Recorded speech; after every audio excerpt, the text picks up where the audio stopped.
Hello everyone. तो जैसा कि हम लोग देख रहे थे MCS 011 का जून 24 का सॉल्यूशन। ठीक है, तो आज हम लोग देखेंगे क्वेश्चन नंबर 2। तो ये क्वेश्चन बोल रहा है explain a conditional operator in C, write a program in C to find the greater number between two number using conditional operator. ठीक है, तो यहाँ पे देखिए हम लोग को पूछ रहा है कंडीशनल ऑपरेटर क्या होता है और एक एग्जाम्पल लिखो, मतलब एक प्रोग्राम लिखो जिसमें हम लोग दो नंबर के बीच में ग्रेटर नंबर को फाइंड करेंगे यूजिंग कंडीशनल ऑपरेटर। समझिए बहुत इजी क्वेश्चन है, चलिए हम लोग देख लेते हैं। 6 मार्क्स का क्वेश्चन है। तो देखिए the conditional operator also known as a ternary operator is a shorthand way to writing an if else statement in C. समझे, तो देखिए जैसे हम लोग इफ एल्स स्टेटमेंट लिखते हैं ना कि if this condition it's true then do this, और अगर ऐसा नहीं है तो एल्स में जाओ और ऐसा काम करो। समझे, तो ये जो इफ एल्स को लिखते हैं ना, इसी को हम लोग शॉर्ट फॉर्म में लिख सकते हैं कंडीशनल ऑपरेटर का यूज़ करके। समझे, तो वही है कंडीशनल ऑपरेटर, इसी को हम लोग टर्नरी ऑपरेटर भी बोलते हैं। तो मान लीजिए कभी टर्नरी ऑपरेटर क्या पूछता है तो आप सेम डेफिनेशन लिख सकते हो, सेम एग्जांपल लिख सकते हो। ठीक है, ये एक शॉर्ट वे होता है राइटिंग इफ एल्स स्टेटमेंट को। समझे, इसका देखिए सिंटेक्स क्या होता है, एग्जाम्पल के थ्रू आप अच्छे से समझ जाओगे। तो यहाँ पे देखिए सिंटेक्स क्या होता है इसका। पहले होगा कंडीशन, जो भी कंडीशन है आपका कि आई 5 से बड़ा है या आई 5 से छोटा है या कुछ भी, कोई भी कंडीशन लगाए, फिर क्वेश्चन मार्क होगा। ठीक है, उसके बाद यहाँ पे एक्सप्रेशन इफ़ ट्रू, यहाँ पे हम लोग कुछ लिखेंगे। अगर ये कंडीशन अगर ट्रू होगा तो हम लोग का ये वाला चीज़ प्रिंट होगा या ये वाला काम होगा, और उसके बाद देखिए कोलन है बीच में। और अगर ऐसा नहीं होता है, अगर ये जो कंडीशन अगर ये फॉल्स होता है, तब हम लोग का ये वाला यहाँ पे जो एक्सप्रेशन होगा वो वाला प्रिंट होगा या फिर वो वाला कॉल होगा। समझे, तो इस तरह से हम लोग एक ही बार में कंडीशन लगा के उसको चेक कर सकते हैं। अगर कंडीशन ट्रू है तो भाई पहला वाला प्रिंट हो जाओ, नहीं तो फॉल्स है तो ये वाला प्रिंट हो जाओ। समझे, अब देखिए इसको एग्जाम्पल के थ्रू समझते हैं। यहाँ पे लोग क्या बोल रहा है, find the greater number between two numbers, यानी कि दो नंबर दिया हुआ है उसके बीच में ग्रेटर फाइंड करना है। तो देखिए एग्जाम्पल, तो hash include studio dot H, ये तो लिखना ही है भाई। मेन में आ गए। अब यहाँ पे देखिए हम लोग क्या क्या चाहिए, दो नंबर चाहिए। तो मैं क्या करता हूँ, वेरिएबल बना लेता हूँ इंट num1 नाम का, एक num2 नाम का और एक ग्रेटर नाम का। समझे, यहाँ पे मैं 3 वेरिएबल बना लिया हूँ। अब देखिए इसको आप ऐसे भी लिख सकते हो, इंट num1 हो गया। देखिए तीनों जो num1 num2 num और ये जो ग्रेटर है, ये तीनों हम लोग का इंट टाइप का है, इंटीजर टाइप का, यानी कि इसमें 1 2 3 4 5 ही आने वाला है। इसलिए मैं यहाँ पे डायरेक्ट एक ही लाइन में इसको लिख सका हूँ। समझे, अगर मैं चाहता हूँ तो इसको लिखता इंट num1, फिर इसको बंद कर देता इससे। उसके बाद फिर नेक्स्ट लाइन में लिखता इंट num2, फिर लिखता इंट ग्रेटर। समझे, तो वो 3 लाइन में लिखने से अच्छा मैंने डायरेक्ट यहाँ पे लिख दिया है इन तीनों को एक साथ। समझे, तो यहाँ पे एक तरह से ये क्या हुआ है, इंट num1 हुआ है, उसके बाद इंट num2 बना है और इंट ग्रेटर नाम का 3 वेरिएबल बना है। समझे, num1 में हम लोग का पहला नंबर आएगा, num2 में दूसरा नंबर, और ग्रेटर में जो ग्रेटर होगा वो। समझे, तो ये हम लोगों ने बस अभी बना दिया है। अब देखिए यहाँ से मैं यूज़र से मांग रहा हूँ कि भाई तुम नंबर दे दोनों। हालांकि मैं चाहता तो यहाँ पे num1 और num2, यहाँ पे नाम कुछ भी हो सकता है ना, वेरिएबल का नाम है ये, कुछ भी हो सकता है A B C कुछ भी। समझे, तो यहाँ पे मैंने प्रिंटफ किया है एंटर 2 नंबर्स, यानी कि मैं यूज़र को बोला हूँ भाई तुम 2 नंबर दे दो अपना, तुमको जिसका ग्रेटर फाइंड करना है। फिर वो जो नंबर देगा उसको स्कैन अप कर लूँगा, %d, फिर देखिए कॉमा एंड num1। तो यहाँ पे जो भी नंबर देगा वो num1 में जाएगा पहला वैल्यू, और जो दूसरा वैल्यू आएगा वो हम लोग का num2 में जाएगा। समझे, तो यहाँ से हम लोग का दोनों नंबर num1 और num2 के अंदर चला गया है। तो ये हम लोगों ने नंबर ले लिया। अब दोनों को हम लोग को दोनों में से जो ग्रेटर है वो फाइंड करना है। तो find the greater number using conditional operator, ये भाई हम लोग का क्या है, ये कमेंट है, इसको इग्नोर कर दीजिए। तो यहाँ पे देखिए ग्रेटर, ये जो मैंने वेरिएबल बनाया था ग्रेटर नाम का, अब इसमें मैं क्या कर रहा हूँ, ग्रेटर इज इक्वल टू, यहाँ पे देखिए मैं कंडीशनल ऑपरेटर ये चीज़ लगाया हूँ। समझे, तो यहाँ पे देखिए सबसे पहले क्या होता है, कंडीशन होता है। तो यहाँ पे मैं कंडीशन क्या दिया हूँ कि अगर जो num1 is greater then num2, अगर हम लोग का num1 जो है वो ग्रेटर है num2 के, तो क्या करो क्वेश्चन मार्क। आपको पता है पहला वाला जो होता है वो ट्रू होता है, मतलब अगर ये कंडीशन ट्रू है तो ये वाला प्रिंट करो, और अगर फॉल्स है तो ये वाला प्रिंट करो। समझे, तो यहाँ पे चेक होगा क्या num1 जो है वो num2 से ग्रेटर है। अगर हाँ, इफ़ यस, तो भाई num1 जो है उसको प्रिंट कर दो। ठीक है, और अगर ये नहीं है ग्रेटर तो फिर num2 को प्रिंट कर दो। समझे, तो यहाँ से देखिए कितना सिंपली हम लोग कर दिए कि क्या num1 num2 से ग्रेटर है, यस, तो हाँ ग्रेटर है, तो num1 को भाई प्रिंट कर दे। फिर देखिए क्या num1 num2 से ग्रेटर है, नहीं है ग्रेटर, तो भाई num2 को प्रिंट कर दे कि तब num2 ग्रेटर होगा ना। तो देख रहे वो इफ एल्स का हम लोग कैसे लिखते हैं, if num1 is greater then num2, तो प्रिंट num1, फिर एल्स में आते प्रिंट num2। तो उतना जो 4 लाइन का कोड है उसको देखिए मैंने यहाँ पे सिंपल इतना 4-5 वर्ड में लिख दिया, समझो, इसलिए होता है कंडीशनल ऑपरेटर। तो यहाँ से हम लोग का ग्रेटर फाइंड होकर आ जाएगा, जो भी होगा num1 होगा तो num1 होगा तो num1 प्रिंट होगा, num2 तो होगा तो num2 होगा। तो वहाँ से हम लोग का ग्रेटर मिल जाएगा, तो बस लास्ट में प्रिंट कर देंगे print F the greater number is %d comma greater. तो ग्रेटर के अंदर जो भी होगा वो इस %d में आ जाएगा। अब देखिए इसको रन करके दिखाता हूँ मैं इसको। देखिए इसको हम लोग रन करेंगे तो देखिए बोल रहा है एंटर 2 नंबर्स, तो मैं 2 नंबर दे देता हूँ, 2 और 4 दे दिया हूँ मैं, ठीक है। अब इसको रन करेंगे तो द ग्रेटर नंबर इज़ 4। देखिए कितना आसानी से प्रिंट हो गया। तो ये होता है हम लोग का कंडीशन का कमाल, ये कंडीशनल ऑपरेटर का कमाल, समझे। अगर आप मैं चाहता हूँ तो ये ग्रेटर जो यहाँ पे वेरिएबल बनाया हूँ इसको नहीं बनाता, यहाँ पे मैं ग्रेटर वेरिएबल नहीं बनाऊँगा, मैं यहीं पे डायरेक्ट इनिशियलाइज़ करूँगा और साथ में उसका वैल्यू काम भी दे दूँगा। तो यहाँ पे देखिए मैंने इंट ग्रेटर नाम का वेरिएबल बनाया हूँ और उसके बाद ये काम कर दिया हूँ, समझे। पहले यहीं पे मैं ग्रेटर बना लिया था तो बस यहाँ पे चेंज कर दिया था। अभी भी मैं रन करूँगा तो देखिए सही काम करेगा। यहाँ पे मान लीजिए मैं एक बार देता हूँ 98, तो ग्रेटर नंबर इज़ 9, समझे। तो इस तरह से हम लोगों ने पूरा काम कर लिया। तो ये छोटा सा क्वेश्चन था ए नंबर। अब चलिए हम लोग देख लेते हैं 2 का बी। तो यहाँ पे देखिए write a C program to calculate income tax of an employ based on annual salary, ठीक है। तो यहाँ पे हम लोग को क्या करना है, वही सी प्रोग्राम लिखना है, इनकम टैक्स फाइंड करना है एक एम्प्लॉय का उसके एनुअल सैलरी के हिसाब से, समझा। तो यहाँ पे देखिए हम लोग को ये कुछ कंडीशन दिया है कि अगर जो इफ़ सैलरी जो है वो लेस देन 5 लाख है, यानी कि अगर सैलरी 5 लाख से छोटा है तो उस पर कोई टैक्स नहीं लगेगा। अगर वो 5 लाख और 8 लाख के बीच में है तो 10%, 8 लाख और 10 लाख के बीच में तो 25%, और अगर सैलरी जो है 10 लाख के ऊपर है तो उस पर 30% का टैक्स लगेगा, समझे।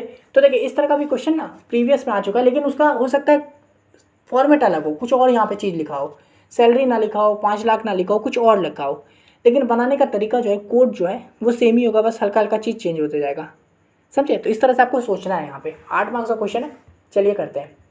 तो कोड लिखना है सबसे पहले #include studio.h, वो तो करना ही है। फिर देखिए मेन में आ गए, यहाँ पे हम लोग को क्या क्या चीज़ का ज़रूरत है भाई, एक तो सैलरी का ज़रूरत है और एक टैक्स का ज़रूरत है।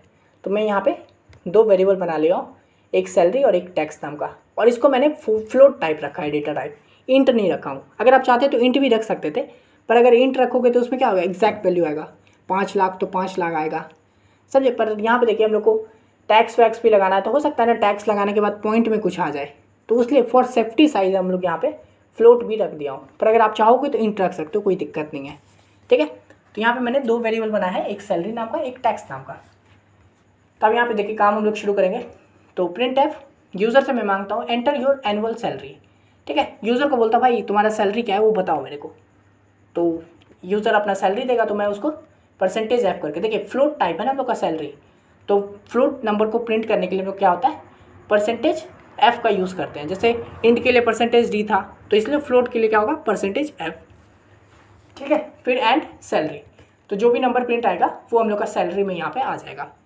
तो सैलरी में फॉर एग्जांपल मान लीजिए 7 लाख है, ठीक है, 7 लाख उसने प्रिंट किया कि भाई 7 लाख मेरा सैलरी है। तो अब यहाँ पे देखिए कंडीशन चेक होगा, ठीक है। कैलकुलेट टैक्स हम लोग जो भी है उसका फाइंड करेंगे, ये जो रेंज दिया हुआ है इसके हिसाब से। तो यहाँ पे देखिए क्या है, सबसे पहले अगर सैलरी 5 लाख से कम है तो कोई टैक्स नहीं लगेगा। तो इसको हम लोग कैसे लिखेंगे कोड में, इफ़, यहाँ पे कंडीशन लगाएंगे भाई इफ़ एल्स वाला। तो if salary is less than 5 lakh, ठीक है, अगर सैलरी जो है वो अगर 5 लाख से छोटा है तो क्या करो, यहाँ पे इफ़ में क्या करो, टैक्स को 0 कर दो। भाई टैक्स में कोई नहीं लग रहा, 0 रुपया लग रहा है, ठीक है। अब देखिए इसी के आगे इफ़ के आगे एल्स इफ लगेगा, समझे। तो अगर इफ़ अगर 5 लाख से नहीं है तो फिर ये वाला चेक होगा, ये वाला कंडीशन चेक होगा, अगर ये भी नहीं होगा तो ये वाला चेक होगा, फिर अगर ये भी नहीं होगा तो लास्ट में ये हो जाएगा, समझे। तो इस तरह से हम लोग का ये काम करेगा। तो दूसरा क्या है कि अगर वो 5 लाख या 8 लाख के बीच में है तो क्या करो, तो देखिए यहाँ पे हम लोग एल्स इफ में आए, समझे, डायरेक्ट एल्स में नहीं आए हैं, क्योंकि यहाँ पे हम लोग को और भी 2-3 कंडीशन को चेक करना है, इसलिए हम लोग यहाँ पे एल्स इफ का यूज़ करेंगे। और मान लीजिए एक कंडीशन हम लोग मान लीजिए 5 लाख से कम होता तो टैक्स को 0 कर दो, नहीं तो 30% लगा दो। तो अगर सिर्फ इतना काम होता तो हम लोग इफ़ और डायरेक्ट एल्स का यूज़ कर सकते थे, पर यहाँ पे हम लोग को बीच में और भी काम करना है, इसलिए एल्स इफ का यूज़ कर रहे हैं, ठीक है। तो एल्स इफ क्या करो, अगर सैलरी 5 लाख और 8 लाख के बीच में है तो इसको हम लोग कैसे लिखेंगे, salary is greater than equal to 5 lakh यानी सैलरी 5 लाख से ज़्यादा हो या 5 लाख के बराबर हो, और एंड, ये एंड ऑपरेटर है, 5 लाख से ज़्यादा हो और सैलरी जो है वो 8 लाख से कम हो। अब देखिए ये जो एंड लगा है ना, इसका मतलब ये जो दोनों कंडीशन है इन दोनों को ट्रू होना पड़ेगा, तभी जाके ये एलसीएफ वाला हम लोग का करेक्ट होगा, समझे। तो सैलरी क्या होना चाहिए, 5 लाख से ज़्यादा होना चाहिए और 8 लाख से कम होना चाहिए। अगर ऐसा होता है तो क्या करो, टैक्स में हम लोग को लगाना होगा। टैक्स कितना लगाना है, देखिए 10% लगाना है।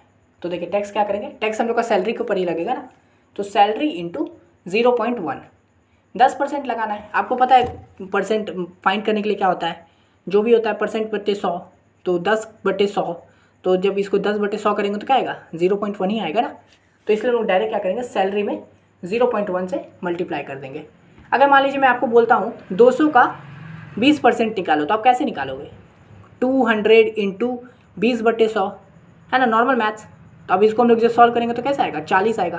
तो जनरली हम लोग क्या कर रहे हैं, 200 इंटू 0.2 ही कर रहे हैं, समझे। तो वही लिखे हम लोग 10% निकालना है तो क्या करेंगे, सैलरी इंटू 0.1 कर दिए 10% निकालने के लिए टैक्स। तो ये हो गया। उसके बाद देखिए तीसरा कंडीशन क्या है, अगर वो 8 और 10 के बीच में है तो 25% लगाओ। तो फिर वही देखिए एलसीएफ गए, फिर क्या case check, salary greater than 8 lakh and salary less than 10 lakh. 8 lakh से ज़्यादा हो या 10 लाख से कम हो तो क्या करो, टैक्स में सैलरी इंटू 0.25 कर दो। 25% का लग रहा है ना, तो 0.25 से सैलरी में मल्टीप्लाई कर दो, तो वो हम लोग का टैक्स बन जाएगा। और अगर ऐसा नहीं है, 8 और 10 के बीच में भी नहीं है, तो मतलब क्या 10 के ऊपर है, अगर सैलरी 10 के ऊपर है तो भाई 30% का टैक्स लगाओ उस पर, समझे। तो बस ये लास्ट कंडीशन है, तो इसलिए हम लोग यहाँ पे एलसीएफ का यूज़ नहीं करेंगे, डायरेक्ट एल्स का यूज़ कर देंगे कि एल्स अगर ऐसा नहीं है, मान लो 5 लाख से कम नहीं है, 5 और 8 के बीच में नहीं है, 8 और 10 के बीच नहीं है, इसका मतलब क्या हुआ, ऑब्वियस सी बात है वो 10 के ऊपर है, ठीक है। तो 10 के ऊपर है तो क्या करो, एल्स डायरेक्ट आओ और टैक्स इंटू सैलरी इंटू 0.3 कर दो। 30% का लगाना है ना, तो 30% का लगाना है, तो बस वही 0.3 से मल्टीप्लाई कर दो सैलरी को। तो इस तरह से देखिए हम लोगों ने पूरा इफ एल्स का कंडीशन का यूज़ करके जितना भी हम लोग को ये रेंज दिया हुआ था उन सबको फाइंड कर लिया है। और फिर लास्ट में जो भी इनकम टैक्स आया, देखिए यहाँ पे कुछ जो भी आएगा वो इसमें होगा या फिर इसमें आगे घुसेगा या फिर इसके अंदर आके घुसेगा, यानी या फिर इसमें आके हो जाएगा, पर आएगा ज़रूर। तो टैक्स का वैल्यू हम लोग का फाइंड हो जाएगा, तो हम लोग बस लास्ट में लिख देंगे इनकम टैक्स। अब यहाँ देखिए हम लोग यूज़ करें %.2f, तो इसका मतलब क्या हुआ, जनरली हम लोग क्या लिखते हैं, %d लिखते थे कोई भी इंटीजर वैल्यू को प्रिंट करने के लिए। यहाँ पे भी %f लिख सकते हो डायरेक्ट टैक्स को प्रिंट करने के लिए, क्योंकि टैक्स क्या है हम लोग का फ्लोट नंबर है ना, तो फ्लोट नंबर को तो प्रिंट करने के लिए %f का यूज़ होता है। तो ये .2 क्या है, तो ये देखिए ये .2 है ना हम लोग का, कि फ्लोट के बाद पॉइंट के बाद बहुत सारा वैल्यू भी आ सकता है, समझे, 0005897 पॉइंट के बाद बहुत सारा नंबर आ सकता है। तो उसी को अगर हम लोग को लिमिट करने के लिए यहाँ पे 0.2 लगा दिया हूँ यानी कि पॉइंट के बाद 2 नंबर लिखो, समझे। चलिए मैं इसको रन करके दिखाता हूँ। इसको कॉपी कर लिया हूँ यहाँ से, यहाँ पे आओ, यहाँ पे पेस्ट कर दो इसको। अब देखिए मैं इसको यहाँ पे रन करता हूँ। एंटर योर एनुअल सैलरी, चलिए मैं 7 लाख देता हूँ, 7 लाख दिया हूँ। तो देखिए हम लोग का इनकम टैक्स कितना लगा है, तो 70,000 का हम लोग का इनकम टैक्स लगा है, समझे। 7 लाख का 7 लाख है, मतलब क्या है कि 5 और 8 के बीच में है, तो अगर उतना है तो हम लोग का कितना 10% का टैक्स लगेगा। तो 7 लाख का 10% कितना होता है 70,000। तो देखिए टैक्स हम लोग का 70,000 लगा है। अगर मान लीजिए मैं यहाँ पे फिर से रन करता हूँ एक बार, और इस बार वैल्यू चेंज कर देता हूँ, 5 लाख से कम कर देता हूँ, फॉर एग्जांपल 9,000, ठीक है। ये तो 5 लाख से कम ही है ना, तो हम लोग का देखिए इनकम टैक्स कितना लगा 0, क्योंकि 5 लाख से कम है। क्या बोला, 5 लाख से कम हो तो कोई टैक्स मत लगाओ, समझे। तो इस तरह से ये पूरा कोड हम लोग का रन करता है, ठीक है। अब देखिए हम लोग इसका नेक्स्ट क्वेश्चन देखते हैं। ये क्या बोल रहा है, define a function in C, list and explain various category of function, ठीक है। तो यहाँ पे देखिए फंक्शन क्या होता है वो पूछ रहा है, और उसका कैटेगरी क्या है वो सब पूछ रहा है। तो चलिए हम लोग इसको भी देख लेते हैं।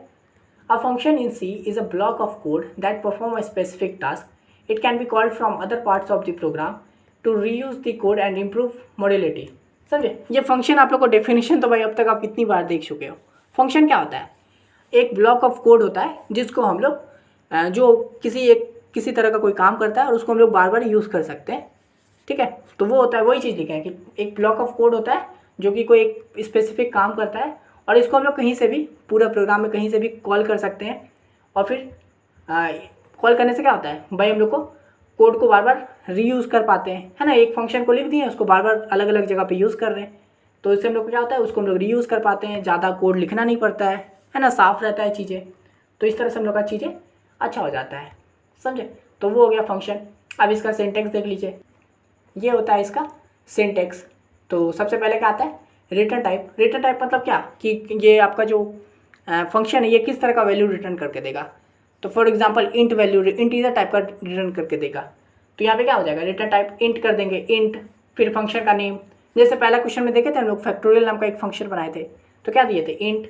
फिर यहाँ पे फंक्शन का नाम कुछ भी हो सकता है, तो जैसे फैक्टोरियल हो सकता है, ए हो सकता है, बी हो सकता है, सम हो सकता है, स्क्वायर हो सकता है, क्यूब हो सकता है, कुछ भी हो सकता है। ये फंक्शन का नाम है। उसके अंदर फिर पैरामीटर, तो पैरामीटर यहाँ पे कुछ भी दे सकते हैं कि ए आए, बी आए, कुछ भी आए। और फिर अंदर यहाँ पे फंक्शन का जो भी काम करना है, मान लीजिए ऐड करना है, मल्टीप्लाई करना है, कुछ भी करना है। तो ये हो गया हम लोग का पूरा सिंटैक्स फंक्शन का। अब देखिए यहाँ पे कैटेगरी भी पूछा है, तो कैटेगरीज ऑफ फंक्शन। तो सबसे पहले आता है लाइब्रेरी फंक्शन। तो these are predefined function provided by C libraries, ठीक है। तो ये जो लाइब्रेरी फंक्शन होता है, ये हम लोग का प्री डिफाइंड फंक्शन होता है, जो हम लोग को लाइब्रेरी से मिलता है। सी का एक लाइब्रेरी होता है, सारे लैंग्वेज का अपना एक लाइब्रेरी होता है, जिसके अंदर प्री डिफाइंड कुछ फंक्शंस होते हैं, कुछ कोड होते हैं जो पहले से वहाँ पे प्रोवाइडेड होते हैं, ठीक है। उसका यूज़ करके हम लोग, मतलब उस चीज़ को हम लोग यूज़ कर सकते हैं अपने कोड में, ताकि हम लोग को बार बार उस मेन कोड को लिखना ना पड़े स्क्रैच से, समझे। तो उसी को कहते हैं लाइब्रेरी फंक्शन, जिसके अंदर प्री डिफाइंड कोड होता है हम लोग के पास। तो इसका एग्जांपल कैसे है, जैसे प्रिंटफ हो गया, स्कैनफ हो गया, strlen हो गया, समझे। तो ये सब हम लोग का लाइब्रेरी फंक्शन है। तो इसमें क्या होता है, प्रिंटफ, जैसे देखते हैं हम लोग प्रिंटफ जैसे ही करते हैं, चीज़ों को हम लोग प्रिंट कर पाते हैं। तो ये जो प्रिंटफ है, ये हम लोग का फंक्शन है, सी, जो हम लोग को सी दिया है कि भाई ले प्रिंटफ, तुम डायरेक्ट प्रिंट कर सकता है। स्कैनफ से हम लोग डायरेक्ट रीड कर सकते हैं वैल्यू को। फिर ये str लेंथ, इसको बोलते हैं स्ट्रिंग लेंथ, तो इससे हम लोग डायरेक्ट जो भी स्ट्रिंग है उसका लेंथ फाइंड कर सकते हैं। तो ये सब हम लोग का लाइब्रेरी फंक्शन हो गया। They make common task easier and save you from writing code from scratch. ये सब क्या होता है, कॉमन टास्क होता है जो हम लोग को काम को ईजी बना देता है और हम लोगों को बचा लेता है, टाइम हम लोग का बचा लेता है कि कोड को एकदम स्क्रैच से ना लिखना पड़े। अब स्ट्रिंग str लेंथ को हम लोग डायरेक्ट कॉल करके किसी भी स्ट्रिंग का लेंथ फाइंड कर सकते हैं। अब अगर ऐसा नहीं होता तो हम लोग को प्रॉपर एक कोड लिखना पड़ता है, एक आइट्रेशन चलाना पड़ता है, फिर सबको ऐड करना पड़ता है, मतलब काउंट करना पड़ता है, समझे। तो ये सब हो गया हम लोग का लाइब्रेरी फंक्शन। फिर दूसरा होता है यूज़र डिफाइंड फंक्शन। तो ये क्या होता है, these are function created by the programmer to perform a specific task, ठीक है। ये सब जो क्या होता है, नाम से पता चला यूज़र डिफाइंड, यानी कि हम लोग जो खुद से बनाते हैं फंक्शन अपना कोई काम करवाने के लिए। जैसे जनरली हम लोग अब तक करते आ रहे हैं, इतना सारा फंक्शन बना रहे हैं जो अपना काम कर रहा है अपने हिसाब से, समझे। तो ये सब होता है यूज़र डिफाइंड फंक्शन, जो प्रोग्रामर बनाता है कोई भी अपना स्पेसिफिक टास्क करवाने के लिए। They help in making code more organise, reusable and easier to understand, ठीक है। ये हम लोग देखिए फंक्शन बनाने से क्या करते हैं, एक तरह से हम लोग कोड को बार बार किसी चीज़ को लिखना ना पड़े, उसके लिए हम लोग एक बार फंक्शन बना लेते हैं और फिर उसी को जहाँ जहाँ ज़रूरत पड़ता है उसको यूज़ कर देते हैं, समझे। वो हो जाता है, इससे क्या होता है कि कोड हम लोग का ऑर्गेनाइज हो जाता है, कोड को हम लोग रीयूज़ कर पाते हैं और समझने में भी आसानी होती है, समझे। तो ये होता है यूज़र डिफाइंड। तो अब इसका एग्जांपल देखिए। तो वही सबसे पहले कोड लिख रहे हैं, तो भाई hash include studio dot H header file है वो दे दिए। अब यहाँ पे देखिए, यहाँ पे हम लोग एक बस छोटा सा फंक्शन में बना दिया हूँ। इस फंक्शन का नाम क्या है, ऐड नाम है, इंट टाइप का है फंक्शन। इसके अंदर मैंने दो पैरामीटर डाल दिया है, ए और बी, समझे। और ये बस रिटर्न क्या कर रहा है, ए प्लस बी करके दे रहा है। सिंपल ये क्या कर रहा है, ऐड फंक्शन क्या कर रहा है, दो नंबर को ऐड करके हमको रिटर्न कर रहा है। बस इतना काम है इस फंक्शन का, समझे। ये फंक्शन बना दिया हूँ। अब इसको मैं कॉल कर दूंगा तो मेन में आ गया हूँ और यहाँ पे मैं तीन वेरिएबल ले लिया हूँ फिर से, num1 num2 और सम नाम का, समझे। अब यहाँ पे ये num1 num2 कुछ भी ले सकते हो, ए बी भी ले सकते हो, इंट ए इंट बी इंट सम, समझे। तो यहाँ पे अब देखिए, यहाँ पे चाहो तो आप खुद से भी नंबर यहीं पे स्टार्टिंग में दे सकते हो, num1 is equal to this, num2 is equal to that, समझे। तो यहाँ से पर मैं यूज़र से मांग ले रहा हूँ, तो बस वही सेम चीज़ है। देखिए इंट 2 नंबर, मैं यूज़र को बोला हूँ 2 नंबर दो, उसने नंबर दिया, स्कैनअप कर लिया, %d num1 और num2। तो यहाँ से हम लोग का क्या है, दो नंबर दिया, उसको मैंने num1 और num2 में लिख लिया, ठीक है। अब यहाँ पे देखिए क्या किया हूँ मैं, sum is equal to add, ठीक है। यहाँ पे देखिए सम वाला जो ये वेरिएबल था, इसमें मैं क्या कर रहा हूँ, ऐड वाला फंक्शन को कॉल कर दे रहा हूँ, यानी कि ये वाला फंक्शन को कॉल कर दिया हूँ। और इसके अंदर मैंने दो वेरिएबल क्या डाल दिया है, पैरामीटर num1 और num2, समझे। तो num1 में मान लीजिए 5 है, num2 में भी 5 है, ठीक है। तो नम 1 में 5 आ गया, नम 2 में 5 आ गया, और ये वाला फंक्शन को जैसे ही मैंने कॉल किया ये यहाँ पे गया, तो ए पे क्या आ गया 5 आ गया, बी पे क्या आ गया 5 आ गया, और ये रिटर्न क्या कर रहा है तो 5 + 5, यानी कि ये हम लोग को 10 रिटर्न करेगा। तो ये वाला फंक्शन हम लोग को 10 ला के देगा, यानी कि सम में हम लोग का क्या चला गया 10 चला गया। तो बस लास्ट में हम प्रिंट कर दिए, printf sum is equal to %d sum, यानी कि इस %d में सम का वैल्यू आ जाएगा, यानी कि 10 आ जाएगा। तो देखिए इसको रन करके दिखा देता हूँ। ये चीज़ आप समझ गए होंगे, ये सेम ही कोड है, प्रीवियस वाले क्वेश्चन जो था उसी का सेम है। यहाँ पे जैसे ये सब लिखे ना, देखिए इसको हम लोग रन जब करेंगे तो देखिए मेन में आया एंटर 2 नंबर्स, ठीक है। तो यहाँ पे मैं 2 नंबर दे देता हूँ 8 और 7। इसको रन करूँगा तो देखिए सम क्या आया हम लोग का 15 आ गया, समझे। तो इस तरह से हम लोग ने कर लिया। अब देखिए मैं जो बोला हूँ आपको, आप चाहो तो डायरेक्ट यहाँ पे नम 1 का वैल्यू को खुद से दे सकते हो 8, ठीक है। फिर नम 2 का वैल्यू को खुद से दे सकते हो 7।